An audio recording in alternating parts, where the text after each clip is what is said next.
ஒரு காலத்துல இந்த 10 பேர் சரியானவங்க இல்ல. அநியாயமாக தங்கள் சகோதரனான யோசேப்பை விற்று போட்டார்கள். அந்த அளவுக்கு துன்மார்க்கர்கள் அவர்கள். அதனால்தானே அவர்களை பார்த்தபோது யோசேப்புக்கு ஒரு கேள்வி. இவர்களை அநியாயமாய் விற்று போட்டவர்கள்.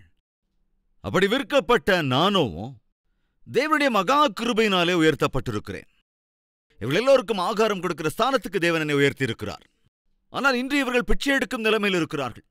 ஒருவேளை இவர்களுக்குள் ஒரு மாற்றம் வரும் என்றால் இவர்களை நான் ஆசீர்வதித்து விடுவேன், ஐஸ்வர்யவான்களாக்கி விடுவேன், உன்னதமான ஒரு ஸ்தானத்திலே இவர்களை நான் வைத்துக் கொள்வேன். ஆனால் துன்மார்க்கர்களை ஆசீர்வதிக்க கூடாதே, பாவிகளை உயர்த்துதல் சரியில்லையே. எனவே பரீட்சை வைக்கலாம். உண்மையாகவே இந்த பரீட்சையில் இவர்கள் ஒருவேளை பாஸ் ஆனால் இவர்களுக்கு எந்த குறையும் இல்லாமல் நான் பார்த்துக் கொள்வேன். உண்மையாக தேவன் உனக்கு வைக்கும் பரீட்சையில் நீ பாஸ் ஆனால் தேவன் உனக்கு எந்த குறைவும் இல்லாமல் பார்த்துக் கொள்வார். பசி என்கிற பரீட்சையை உனக்கு வைப்பார். அதற்கு பிறகு திருப்தி என்கிற பரீட்சையையும் வைப்பார். இன்று அவர்கள் திருப்தியாக இருப்பதினாலே என்ன செய்ய போகிறார்கள்? நமக்கு என்னப்போ, நமக்கு தேவையானதெல்லாம் இப்ப இருக்கு, நம்ம வயிறு நிறைஞ்சிரும், நம்ம சுகமா இருக்கிறோம், நமக்கு ஆகாரம் இருக்கு. அவனுக்கு பிரச்சனை வந்தா நம்ம என்ன செய்ய முடியும்? அவனுக்கு பிரச்சனை வந்தா நமக்கு என்ன என்று ஒருவேளை அவர்களுக்கு இருக்கிற திருப்தியின் அடிப்படையில மனிதாபிமானத்தை இழந்து விடுவார்களா? அல்லாவிட்டால் ஆகாரத்தை விட ஆவிக்குரிய நடத்தை, ஆகாரத்தை காட்டிலும் அரவணைப்பு அன்பு, ஆகாரத்தை காட்டிலும் பாச நேசம், இவைகள்தான் விலையேற பெற்றவை என்று சொல்லி தம்பிக்காக அவர்கள் நிற்பார்களா? பார்க்கலாம். ஒருவேளை உண்மையாகவே தங்கள் தம்பிக்காக அவர்கள் நிற்பார்கள் என்றால் பெரிய மாற்றம் வந்திருக்கிறது என்று அர்த்தம். அடுத்த கேள்விக்கு அங்கு இடமே இல்லை. எந்த குறையும் இல்லாமல் நான் அவர்களை பார்த்துக் கொள்வேன். இது பரீட்சை. என்ன நடந்தது? 11 பேரும் திரும்ப வந்து விட்டார்கள். அவர்கள் தம்பியான பென்யமீனை விட்டு விடாதபடி. ஒரு காலத்தில் அவங்க அப்படி செஞ்சிருவாங்க. யோசேப்பு அப்படித்தான் அங்க விட்டுட்டாங்க. ஆனா இன்னைக்கு திரும்பி வந்துட்டாங்க. இப்போ ஜாக்கிரதையா கவனிங்க. எதற்காக இயேசு கிறிஸ்து யூத கோத்திரத்திலே பிறந்தார்? எதற்காக இயேசு கிறிஸ்து யூத ராஜசிங்கம் என்று அழைக்கப்பட்டார்? ஒரு அற்புதமான சத்தியத்தை இன்று நாம் தியானிக்கப் போகிறோம். ஜாக்கிரதையா கவனிங்க ஃப்ரெண்ட்ஸ்.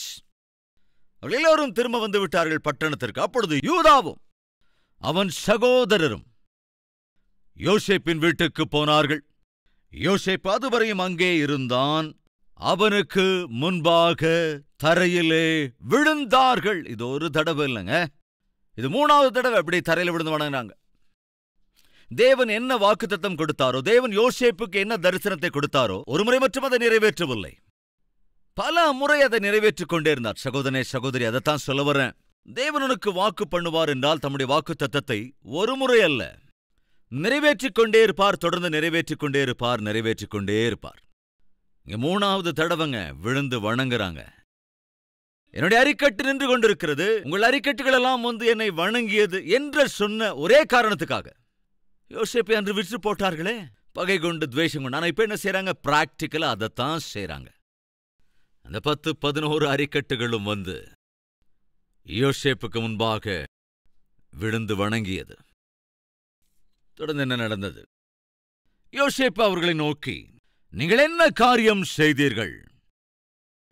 என்னைப் போலத்த மனிதனுக்கு ஞான திருஷ்டினால் காரியம் தெரிய வரும் என்று அறியாமற் போனீர்களா என்றான். அதற்கு யூதா, என் ஆண்டவனாகிய உம்மிடத்தில் நாங்கள் என்ன சொல்லுவோம்? என்னத்தை பேசுவோம்? எதினாலே எங்கள் நீதியை விளங்க பண்ணுவோம்? உம்முடைய அடியாரின் அக்கிரமத்தை தேவன் விளங்க பண்ணினார். நல்ல கவனிங்க. பாத்திரத்தை வைத்திருக்கிறவனும் நாங்களும் என் ஆண்டவனுக்கு அடிமைகள் என்றான். அதற்கு அவன், அதாவது யோசேப்பு, நோ, அப்படிப்பட்ட செய்கை எனக்கு தூரமாயிருப்பதாக.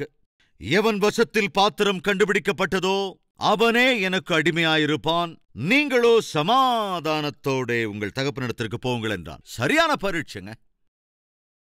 யோசேப்பு சொல்லுகிறான், பைத்தியக்காரங்க மாதிரி பேசாதீங்க. ஒருத்தனுக்காக, ஒரு ஆளுக்காக மீதி 10 பேர் அடிமையாக இருக்க வேண்டிய அவசியம் இல்ல. உங்களுக்கு நான் ஆப்ஷன் கொடுக்கிறேன். தப்பு பண்ண மாத்திரம் இங்க அருமையா இருந்தா போதும், மற்றவங்கள சந்தோஷமா போலாம். Choice is யார்ஸ். தானியம் உண்டு, தனமும் உண்டு, திருப்தியும் உண்டு. போய் ஹாப்பியா வாழுங்க. ஒருத்த மட்டும் இருக்கட்டும், தப்பு பண்ண மாத்திரம் இங்க இருந்தா போதும். இப்ப என்ன செய்ய போறாங்க அவங்க? திருப்தியை பார்த்து கிளம்பி போயிட போறாங்களா? அன்பு, அரவணைப்ப, பாச நேசத்தை நாசம் பண்ண போறாங்களா? ஏசுண்டா நிறைய பேர் திருப்தியை கண்டவுடன், ஆஸ்தியை கண்டவுடன் அன்பு, மனிதாபிமானத்தெல்லாம் புதைச்சிடுறாங்க. கொஞ்சம் நல்ல சம்பளம் வந்துருச்சுன்னா, கொஞ்சம் நல்ல ஜாப் கிடைச்சிச்சுன்னா, கொஞ்சம் நல்ல நிலைமைக்கு வந்துட்டா, அதனமோ தங்களுடைய உடன் பிறந்தவர்களை கூட கண்டுக்கவே மாட்டாங்க. இருக்கீங்களா யாராவது நம்ம மத்தியில உடன் பிறந்தவர்களை கூட கண்டுகொள்ளாதவர்கள்? கஷ்டப்பட்டு கொண்டிருக்கிற சகோதரனை கூட கண்டுகொள்ளாதவர்கள், சகோதரியை பற்றி கூட கவலைப்படாதவர்கள் இருக்கிறீங்களா? வேதம் சொல்லுகிறது, காணப்படுகிற உன் சகோதரனை நீ நேசிக்காவிட்டால் காணக்கூடாத தேவனிடத்தில் நீ எப்படி அன்பாயிருப்பாய்? உன் சகோதரன் ஒரு ஆபத்திலே இருக்கும் பொழுது அவனுக்கு உதவி செய்ய வேண்டிய நீ உதவி செய்யாமல் ஒருவேளை நீ அலட்சியமாயிருப்பாய் என்றால் நீ எப்படி ஆவிக்குரியவர் என்று சொல்ல முடியும்? யோசித்துப்பார். அவர்கள் எல்லோரும் சேர்ந்து வந்து நின்று, ஐயா, நாங்க எல்லாருமே வேணாலும் உங்களுக்கு அடிமையா இருந்துடுறோம். அந்த ஒருவனாலே நாங்கள் எல்லோருமே தப்பு செய்தவர்கள், நாங்கள் எல்லோருமே பாவிகள் என்பதைப் போல அந்த சிக்ஷையை ஏற்றுக்கொள்கிறோம். தயவு செஞ்சு கவனிங்க ஃப்ரெண்ட்ஸ். அந்த ஒருவனாலே, அந்த ஒரு பாவத்தினாலே நாம் எல்லோருமே பாவிகள் என்று தீர்க்கப்பட்டோம். எந்த ஒரு பாவத்தினாலே? அன்று ஏதேன் தோட்டத்திலே நடந்த பாவத்தினாலே. ஆதாம் செய்த பாவம் என்பது இன்று உன்னையும் என்னையும் பாவமாக சுற்றிக் கொண்டிருக்கிறது. ஒருவனுடைய பாவத்தின் மூலமாக எவ்விதமாக அது நுழைந்து, அதாவது பாவம் என்பது எப்படி எல்லோருக்குள்ளும் நுழைந்து எல்லோரையும் ஆட்சி செய்ய ஆரம்பித்து விட்டதோ, ஒரு பென்யமீனுடைய சாக்கிலே கண்டுபிடிக்கப்பட்ட அந்த வெள்ளி கிண்ணத்தின் மூலமாக எல்லோருமே குற்றவாளிகளாக எண்ணப்பட்டு, அவர்களே சொல்லுகிறார்கள் நாங்கள் எல்லோருமே குற்றவாளிகள் என்று, எங்கள் எல்லோரும் சிக்ஷிக்க வேண்டும் என்றால் என்ன நடந்தது தெரியாது. ஆனால் எங்கள் தம்பியினுடைய பையிலே அந்த வெள்ளிக்கிண்ணம் இருந்து விட்டது. சிக்ஷைக்கு பாத்திரவான்கள், நாங்கள் எல்லோருமே சிக்ஷையை ஏற்றுக்கொள்கிறோம். ஆனால் யோசேப்பு என்ன சொல்றான் கவனிங்க. 17ஆம் வசனம். அதற்கு அவன், அப்படிப்பட்ட செய்கை எனக்கு தூரமாயிருப்பதாக. எவன் வசத்தில் பாத்திரம் கண்டுபிடிக்கப்பட்டதோ அவனே எனக்கு அடிமையாயிருப்பான். நீங்கள் உங்கள் தகப்பன் வீட்டிற்கு சமாதானத்தோடே போகலாம். யூதா அவனுக்கு பக்கமாய் வந்து நின்று, யூதா, பென்யமீன் விஷயத்திலே கவனிங்க. இப்போ யூதா பென்யமீனுடைய வாழ்க்கையின் அடிப்படையில பொறுப்பை ஏற்றுக்கொண்டவனான யூதா யோசேப்பின் அருகே வந்து, ஐயா, எனக்கு ஒரே ஒரு விண்ணப்பம் இருக்கு. என்ன சொல்லு? என்ன சொல்றான்? என் ஆண்டவனே, உமது அடியேன் உம்முடைய செவிகள் கேட்க ஒரு வார்த்தை சொல்லுகிறேன், கேட்பீராக. அடியேன் மேல் உமது கோபம் மூளாதிருப்பதாக. நீர் பார்வோனுக்கு ஒப்பாயிருக்கிறீர். எஸ், பார்வோனுக்கு அடுத்தபடியாக அதிக அதிகாரத்தோடு இருந்தவன் யோசேப்பு. நீங்க சாதாரணமான ஆள் இல்ல, பார்வோனுக்கு ஒத்தவராயிருக்கிறீர். என் ஆண்டவரே, உங்களுக்கு தகப்பனாவது சகோதரனாவது உண்டா என்று உம்முடைய அடியாரிடத்திலே நீர் கேட்டீர். அதற்கு நாங்கள், எங்களுக்கு முதிர் வயதுள்ள தகப்பனாரும் அவருக்கு முதிர் வயதிலே பிறந்த ஒரு இளைஞனும் உண்டு என்றும், அவனுடைய தமையன் இறந்து போனான் என்றும், அவன் ஒருவன் மாத்திரமே அவனை பெற்ற தாயாருக்கு இருப்பதனால் தகப்பனார் அவன் மேல் பட்சமாயிருக்கிறார் என்று சொன்னோம். அப்பொழுது நீர், அவனை என்னிடத்தில் கொண்டு வாருங்கள், என் கண்களினால் அவனை பார்க்க வேண்டும் என்று முதாடியாருக்கு சொன்னீர். நாங்கள் ஆண்டவனை நோக்கி, அந்த இளைஞன் தன் தகப்பனை விட்டு பிரியக்கூடாது, பிரிந்தால் அவர் இறந்து போவார் என்று சொன்னோம். அதற்கு நீர், இளைய சகோதரனை கொண்டு வராவிட்டால் நீங்கள் இனி என் முகத்தை காண்பதில்லை என்று உமது அடியாருக்கு சொன்னீர். நாங்கள் உமது அடியானாகிய என் தகப்பனார் இடத்திற்கு போனபோது என் ஆண்டவனுடைய வார்த்தைகளை அவருக்கு அறிவித்தோம். எங்கள் தகப்பனார் எங்களை நோக்கி, நீங்கள் திரும்ப போய் நமக்கு கொஞ்சம் தானியம் கொள்ளுங்கள் என்று சொன்னார். அதற்கு நாங்கள் போகக்கூடாது, எங்கள் இளைய சகோதரன் எங்களோட வந்தால் போவோம், எங்கள் இளைய சகோதரன் எங்களோட வராவிட்டால் நாங்கள் அந்த புருஷனுடைய முகத்தை காணக்கூடாது என்றோம். அப்பொழுது உம்முடைய அடியானாகிய என் தகப்பனார், என் மனைவி எனக்கு 2 பிள்ளைகளை பெற்றாள், அவர்களில் ஒருவன் என்னிடத்திலிருந்து போய்விட்டான், அவன் பீருண்டு போயிருப்பான் என்றிருந்தேன். இதுவரைக்கும் அவனை காணாதிருக்கிறேன். இதெல்லாம் நீங்கள் அறிந்திருக்கிறீர்கள். நீங்கள் இவனையும் என்னை விட்டு பிரித்து அழைத்து போகும் இடத்தில் இவனுக்கு மோசம் நேரிட்டால், கவனிங்க, ஏதாவது மோசம் நேரிட்டால் நரைமயிரை வியாகுலத்தோடே என் நரைமயிரை வியாகுலத்தோடே பாதாளத்தில் இறங்க பண்ணுவீர்கள் என்றார். ஆகையால் இளையவனை விட்டு நான் என் தகப்பனாகிய உமது அடியானிடத்தில் போனால் அவருடைய ஜீவன் இவனுடைய ஜீவனோட ஒன்றாய் இணைக்கப்பட்டிருக்கிறபடியினால் அவர் இளையவன் வரவில்லை என்று அறிந்த மாத்திரத்தில் இறந்து போவார். அதாவது இளையவன் எங்களோட வரவில்லை என்று அவர் அறிகிற வேளையிலே தகப்பனார் இறந்து விடுவார். இப்படி உமது அடியாராகிய நாங்கள் உமது அடியானாகிய எங்கள் தகப்பனுடைய நரைமயிரை வியாகுலத்துடனே பாதாளத்தில் இறங்க பண்ணுவோம் என்று சொன்னான். தயவு செஞ்சு கவனிங்க. யூதா சொல்லுகிறான், ஐயா, நாங்க ரொம்பவே பயங்கரமான இக்கட்டுக்குள்ள பயங்கரமா மாட்டிக்கிட்டு இருக்கோம் ஐயா. எங்க தம்பியை விட்டுட்டு போனா நாங்க உயிரோடு இருப்போம், எங்களால பிழைச்சிக்க முடியும். தேவையான அளவுக்கு தானியம் கொடுத்துருக்கீங்க, பணமும் கொடுத்துட்டீங்க, நாங்க திரும்பி போக முடியும். எங்க சுகத்தை, எங்களுடைய சௌக்கியத்தை, எங்களுடைய சுயநலத்தோட ஒருவேளை நாங்க பார்த்துக்கிட்டு கிளம்புனா சுகமா எங்களால போயிட முடியும். தம்பியை எங்க விட்டுட்டு போக முடியும். என்ன, நாங்க அங்க போனதுக்கு அப்புறம் எங்க அப்பா இறந்து போயிடுவார். என் தகப்பனார் இருந்தால் எனக்கு என்ன, எங்கள் தம்பி செத்தால் எங்களுக்கு என்ன என்று ஒருவேளை நினைத்திருப்போம் என்றால் இந்த காரியங்கள் எல்லாம் எங்களுக்கு ஓகே. ஆனால் அப்படிப்பட்ட மனசு எங்களுக்கு இல்லையா? யூதா சொல்லுகிறான், அப்படிப்பட்ட மனசு எங்களுக்கு இல்லையா? ஒரு காலத்தில் இருந்ததில்ல, அது 20 வருஷத்துக்கு முன்னால. ஒரு காலத்தில் துன்மார்க்கர்கள் அல்லவா, அது 20 years back. என் அன்பு சகோதர சகோதரிகளே, மாற்றம், யூதாவுக்குள் மாற்றம். 20 years back யோசேப்பை 20 வெள்ளி காசுகளுக்காக விற்று போட்டார்கள். அதே யூதா இப்ப வந்து யோசேப்பு கிட்ட என்ன சொல்றான் கவனிங்க. ஐயா, நீங்க எதுவும் நினைச்சுக்கலன்னா எனக்கு ஒரே ஒரு வேண்டுகோள் நான் கேட்கலாமா? சொல்லுங்க. என்ன அற்புதமான வார்த்தையை சொல்லுகிறான், மேன்மையான வார்த்தைகளை பேசுகிறான். 32வது வசனம், உமது அடியானாகிய நான் என் தகப்பனுக்கு உத்தரவாதி, அன்றியும் நான் இவனை உம்மிடத்திற்கு கொண்டு வராவிட்டால் நான் எந்நாளும் உமக்கு முன்பாக குற்றவாளியாயிருப்பேன் என்று அவருக்கு சொல்லியிருக்கிறேன். இப்படி இருக்க இளையவன் தன் சகோதரரோட கூட போக விடும்படி மன்றாடுகிறேன்.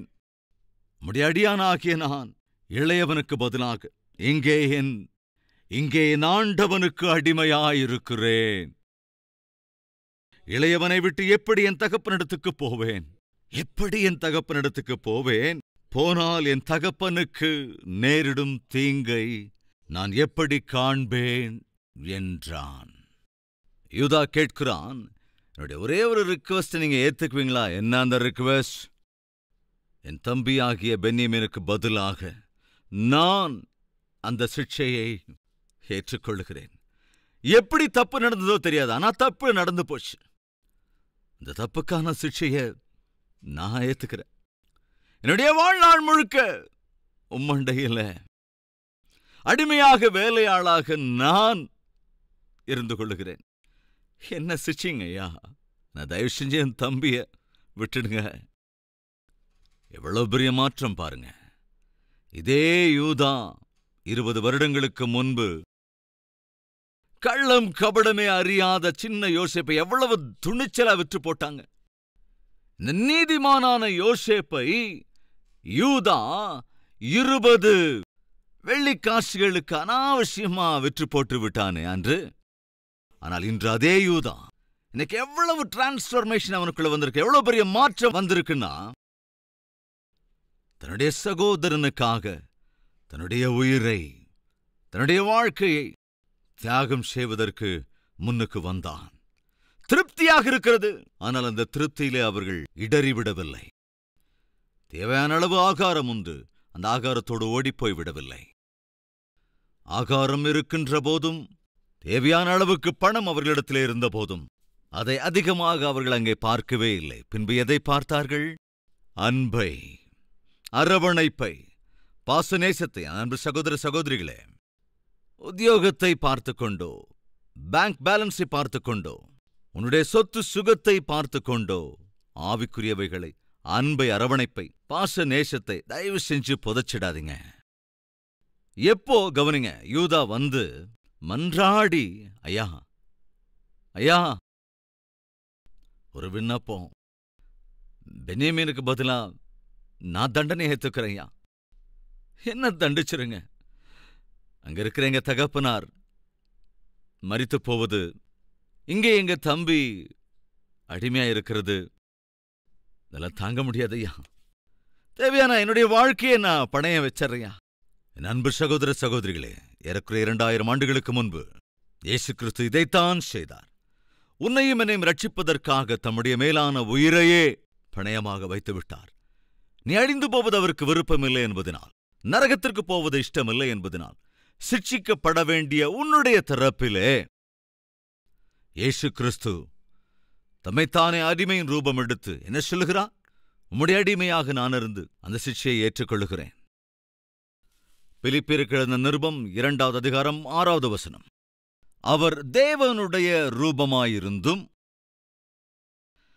தேவனுக்கு சமமாயிருப்பதை கொள்ளையாடின பொருளாக எண்ணாமல், தேவனுக்கு சமமாக இருக்கிற பாக்கியத்தை விடக்கூடாத பாக்கியமாக நினைக்காமல் அவர் என்ன செய்தார்? தம்மைத்தாமே வெறுமையாக்கி அடிமையின் ரூபம் எடுத்து மனுஷர் சாயலானார். அவர் மனுஷ ரூபமாய் காணப்பட்டு மரண பரியந்தம், அதாவது சிலுவையின் மரண பரியந்தமும் கீழ்ப்படிந்தவராகி தம்மைத்தாமே தாழ்த்தினார். ஆதலால் தேவன் எல்லாவற்றிற்கும் மேலாக அவரை உயர்த்தி இயேசுவின் நாமத்தில் வானோர் பூதலத்தோர் பூமியின் கீழானோருடைய முழங்கால் யாவும் முடங்கும்படிக்கும் பிதாவாகிய தேவனுக்கு மகிமையாக இயேசு கிறிஸ்து கர்த்தர் என்று நாவுகள் யாவும் அறிக்கை பண்ணும்படிக்கும் எல்லா நாமத்திற்கும் மேலான நாமத்தை அவருக்கு தந்தருளினார். எல்லோருமே அவரை பணிந்து கொள்ளும்படிக்கு. இதே வார்த்தை 49வது அதிகாரம் ஆதியாகமத்திலே நாம் பார்க்கிறோம். 8வது வசனம். யூதாவே, சகோதரரால் புகழப்படுபவன் நீயே, உன் தகப்பனுடைய புத்திரர் உன்முன் பணிவார்கள். 10வது வசனத்தின் கடைசி வரி, ஜனங்கள் அவரிடத்தில் சேருவார்கள். செங்கோல் யூதாவை விட்டு நீங்குவதுமில்லை. எந்த தீர்க்க தரிசனத்தை யூதாவை குறித்து யாக்கோபு அறிவித்தானோ அதே தீர்க்க தரிசனம் யூதாவின் ராஜசிங்கமாய் உதித்த ஆண்டவராகிய இயேசு கிறிஸ்துவிலே நிறைவேறிற்று. உயிரை பற்றி கூட கவலைப்படாமல் பென்யமீனை காப்பாற்ற அவன் முயற்சி செய்தபோது யூதாவை பார்த்த யோசேப்பால தாங்கவே முடியலங்க. எவ்வளவு பெரிய அற்புதமான மாற்றம் வந்திருக்கு. ஒரு காலத்தில் இதே யூதா தான் என்ன விற்று போட்டான். ஆனா அதே யூதா இந்நாளிலே தன்னுடைய உயிரையே தியாகம் செய்வதற்கும் கூட துணிந்து விட்டான். மாற்றம், உண்மையான மாற்றம். திருப்தியிலும் கூட மனிதாபிமானத்தை காத்துக்கொண்டான். திருப்தியிலும் கூட அன்பை காத்துக்கொண்டான். இந்த அநேகர் வாழ்க்கையில திருப்திதான் அவர்கள் வாழ்க்கையை அழித்துக் கொண்டிருக்கின்றது. திருப்தி அவர்கள் வாழ்க்கையின் அன்பு பாச நேசத்தை குறைத்து போட்டிருக்கிறது. உன் திருப்தி இன்று உனக்கும் உன் சகோதரருக்கும் இருக்கின்ற பந்தத்தை அழித்து போட்டு விட்டது. இது உண்மையா இல்லையா? தேவன் பரீட்சிக்கிறார் உன்னை. உனக்கு ஒரு நல்ல உத்தியோகத்தை, நீ ஆசைப்பட்டபடி கற்ப பலனை கொடுத்து, ஒரு நல்ல நிலையை கொடுத்து, நல்ல அதிகாரத்தை கொடுத்து, ஐஸ்வர்யத்தை கொடுத்து தேவன் பரீட்சிக்கிறாரோ என்னவோ. அவற்றை பெற்றுக்கொண்டு நீ என்ன செய்ய போகின்றாய்? ஆவிக்குரிய நடத்தையை காத்துக்கொள்வாயா? உன் சாட்சியை காத்துக்கொள்வாயா? மனசாட்சியை காத்துக்கொள்வாயா? மனம் திரும்புதலினால் வருகின்ற சந்தோஷத்தை காத்துக்கொள்வாயா? அல்லது இந்த சுகபோகத்திலே மூழ்கி போய் விடுவாயா? என்ன செய்ய போகிறாய்? பரீட்சை. ஒரு ராஜாவினிடத்திலே ஒரு கிறிஸ்தவனை அழைத்துக் கொண்டு வந்தார்கள். அழைத்துக் கொண்டு வந்தபோது அந்த ராஜா அந்த கிறிஸ்தவனை பார்த்து, கிறிஸ்தவத்தை நீ விட்டு விலகுவாயா, விலக மாட்டாயா என்று கேட்டதற்கு அவர் சொன்னார், கிறிஸ்துவை நான் விடமாட்டேன். உடனே ராஜா, இவனை அழைத்துக் கொண்டு போய் அக்கினியிலே போட்டு விடுங்கள் என்று சொன்னபோது அப்பா சொன்னா, பக்கத்தில் இருக்கவன், அக்கினியில போட்டா கூட அந்த எரிஞ்சுக்கிட்டே ஆண்டவரை துதிப்பாருங்க இந்த ஆளு. அப்படியா? அப்ப என்ன செய்யலாம்? சரி, நல்லா அடிச்சு உதச்சு சித்திரவதை பண்ணி அவனை விட்டுடுங்க. அப்ப அதே ஆள் சொன்னா, நாம் அடிக்கிற ஒவ்வொரு அடிக்கும் இந்த ஆளு ஸ்தோத்திரம் ஸ்தோத்திரம் அப்படிங்கிறான். சரி, கொண்டு போட்டுட்டா சீக்கிரமா பரலோகத்துக்கு போய் சேர்ந்துருவான். அப்ப என்னதான் ஏன் சேருது? ஒரே ஒரு வழிதான் ராஜா இருக்கு. இந்த அற்புதமான கிறிஸ்துவனை அழிக்கணும்னா, அவனை கெடுத்து போடனா இருக்க ஒரே ஒரு வழிதான் இருக்கு. சரி, என்னன்னு சொல்லு. நிறைய பணம் கொடுக்கலாம், நிறைய சுகபோகத்தை கொடுக்கலாம். அதுக்கெல்லாம் அடிமையாகாதவன் எவன் தான் இருக்கா இன்னைக்கு? சுகபோகத்துக்கு மடங்காதவங்க யாரும் இருக்க முடியும்? சோ இந்த ஆளுக்கு எவ்வளவு வேணுமோ அவ்வளவு கொடுத்து அனுப்புங்க. புரியுதாங்க உங்களுக்கு? ஒருவேளை இன்று உன்னுடைய வாழ்க்கையில பணம் சம்பாதிக்க வேண்டும் என்று, சொத்து சுகத்தை சேர்க்க வேண்டும் என்கிற விஷயத்திலே விழுந்து, தேவனுக்கு கொடுத்திருக்கிற நல்லவைகளை, தேவனுக்கு அருளியிருக்கின்ற ஆவிக்குரிய ஆனந்தத்தை, சுற்றி இருக்கிறவர்களோடு ஐக்கியத்தை, சமாதான சந்தோஷத்தை பாழாகிக் கொண்டு, கெடுத்துக்கொண்டு, திருப்தியிலே இடறிக் கொண்டிருக்கிறாயோ, ஜாக்கிரதை. அன்று அவர்கள் கஷ்டத்திலே அவர்கள் பரீட்சிக்கப்பட்ட போது அதை உணர்ந்து அவர்கள் மனம் திரும்பினார்கள்.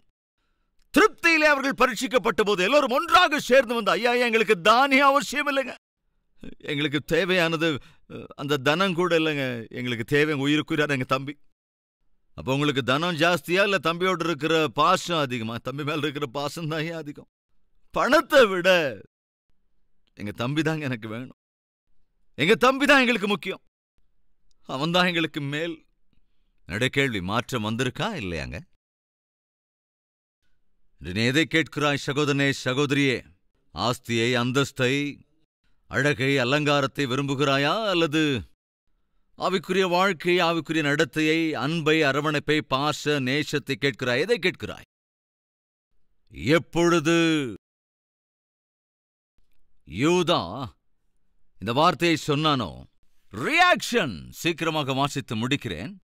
அப்பொழுது யோசேப்பு தன் அருகே நின்று எல்லாருக்கும் முன்பாக தன்னை அடக்கிக் கொண்டிருக்க கூடாமல், யாவரையும் என்னை விட்டு வெளியே போக பண்ணுங்கள் என்று அவன் கட்டளையிட்டான். எல்லாரும் இங்கிருந்து வெளியே போங்க. எல்லோரும் வெளியே போய்விட்டார்கள். யோசேப்புக்கு முன்னால 11 பேர் மட்டும்தான் நிக்கிறாங்க.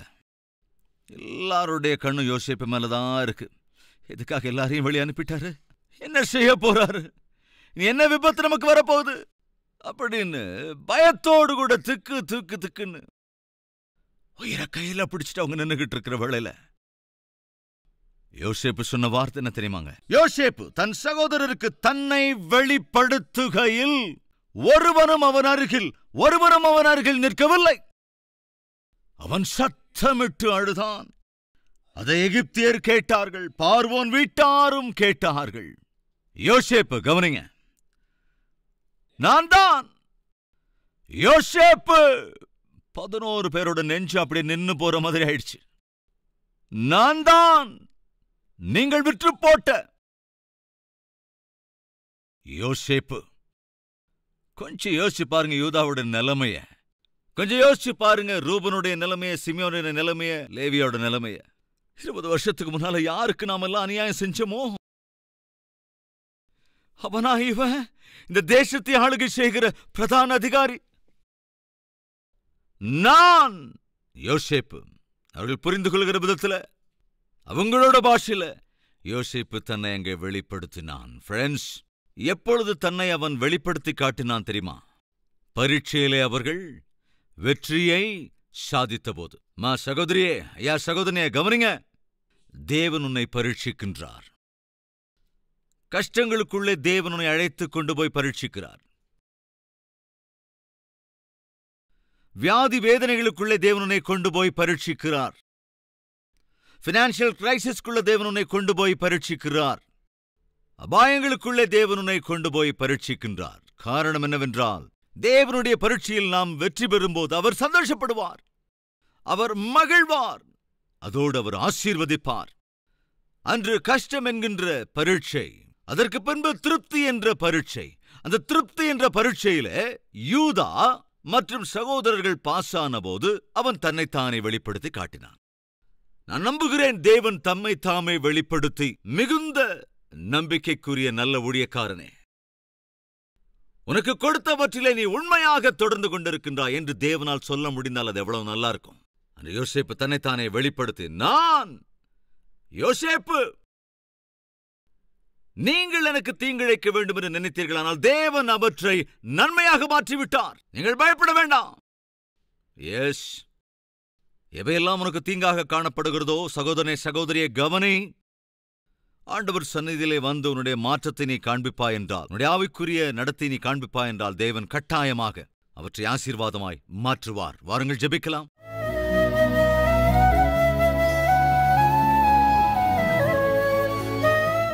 மகா பரிசுத்தமும் அன்பும் நிறைந்த பிதாவே, எவ்வளவு நல்லவர் ஆண்டவரே நீர். அந்த யோசேப்பு எவ்விதத்திலே கஷ்டத்திலே அவர்களை பரீட்சித்த போது அவர்கள் மனஸ்தாபப்பட்டார்கள். கஷ்டங்கள் எங்களுக்குள் ஆண்டவரே மனஸ்தாபத்தை கொண்டு வருகிறதா இருக்கிறது. எங்கள் பாவத்தை அறிக்கையிடும்படி செய்கிறதா இருக்கிறது. எங்கள் தவறுகளை எங்கள் பாவங்களை அறிக்கையிடும்படி செய்கிறது. இன்று கஷ்டங்களுக்குள்ளாக சிரமங்களுக்குள்ளாக இருக்கின்றவர்கள் ஆண்டவரே உம்முடைய சந்நிதியிலே முழங்கால் படியிட்டு தங்கள் பாவங்களை அறிக்கை செய்து மனஸ்தாபப்படும்போது ஆண்டவரே நீர் சந்தோஷப்படுவீர். அந்நாளிலே யோசேப்பு கண்ணீர் சிந்தினான். அவர்களில் வந்த மாற்றத்தை கண்டபோது இன்று முழு திருப்தியிலும் கூட அவர்கள் உண்மையான மாற்றத்தை காண்பித்த வேளையில தாங்க முடியாமல் அவன் கண்ணீர் சிந்தினான். பரிசுத்தமுள்ள பிதாவே, உம்மை சந்தோஷப்படுத்துகிற வாழ்க்கை எங்களுக்கு அருளிச்சேங்கப்பா. நீர் ஆனந்தப்படுகின்ற வாழ்க்கை எங்களுக்கு அருளிச்சேங்க ராஜா. கஷ்டமாக இருந்தாலும் சுகமாக இருந்தாலும் ஒரே மாதிரியாக வாழ்கிற வாழ்க்கையை அருளி செய்ய வேண்டும் என்றும் உம்முடைய நாமத்தை மகிமைப்படுத்த வேண்டும் என்றும் இந்த சமயத்திலும் யாரெல்லாம் கஷ்டங்களுக்குள்ளாக இருக்கின்றார்களோ, யார் யாரெல்லாம் ஆண்டவரே வேதனைகளுக்குள்ளாக இருக்கின்றார்களோ, கொரோனாவினாலே வியாதிக்குட்பட்டு இருக்கிறார்களோ, அவர்கள் ஒவ்வொருவரும் தாங்கள் இருக்கின்ற இடத்திலேயே உம்மை உணர்ந்து தங்கள் வாழ்க்கையிலே செய்த தவறுகளை ஒத்துக்கொண்டு ஆண்டவரிடத்திலே மன்னிப்பு கேட்டு நித்திய காலமும் உமக்கு அங்கீகாரமான வாழ்க்கை வாழ கிருபையிட வேண்டும் என்றும் உமக்கே சகல துதி கனம் மகிமையை ஏறெடுத்து இயேசு கிறிஸ்துவின் நாமத்தில் வேண்டிக் கொள்கிறோம் பிதாவே, ஆமென். எங்கள் முகவரி கல்வரி, தபால் பெட்டி எண் 30, குக்கட்பள்ளி, ஹைதராபாத் 72.